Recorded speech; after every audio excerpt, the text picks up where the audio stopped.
Formation of water droplets. Water particles take the support of the dust particles to float in the atmosphere. You know that dust particles remain suspended in the atmosphere.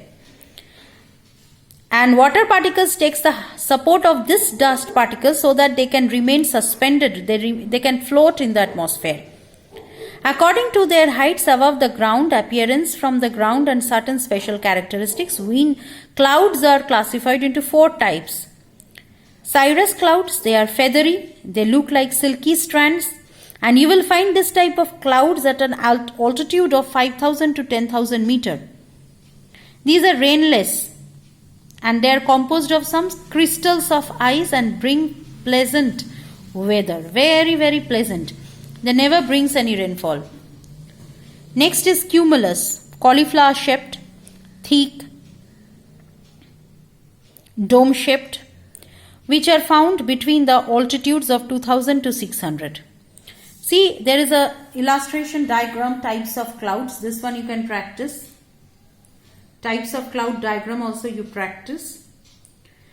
It shows the ranges. At what range, what type of cloud you can find. You see the picture of cumulus, cauliflower shaped clouds.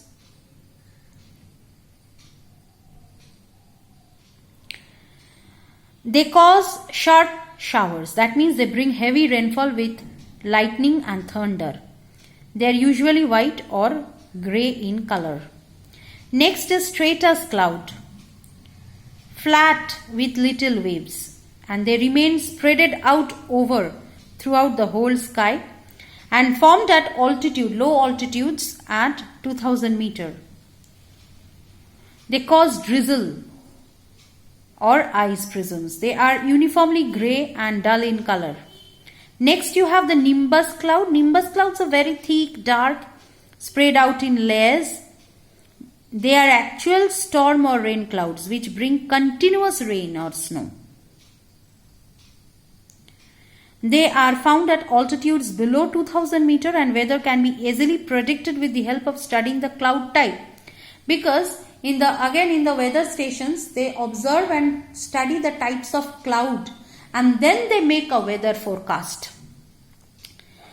For meteorological purposes, meteorology, is the study of the climatic factors.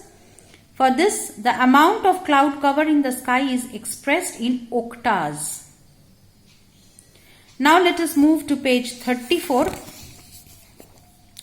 Sunshine. Sunshine is another important weather condition, but it is not mentioned in the ICSE syllabus this time. So I have not marked. Then you have the weather maps. Weather maps are prepared in the weather stations because they then give us a hint about the upcoming weather condition, what is the temperature, what is the rainfall.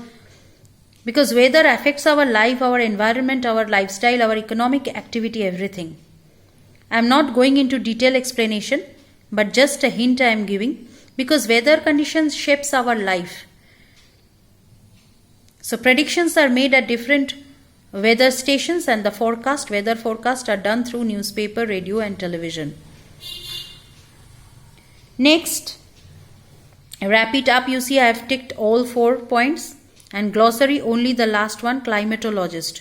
One who studies about the earth's climate is called a climatologist. Then on page 35 exercise, you see A, fill in the blanks, all the fill in the blanks. Number B, all the name the following. Number C is crossed. Next is D, differentiate, all the differentiations. Go to page 36.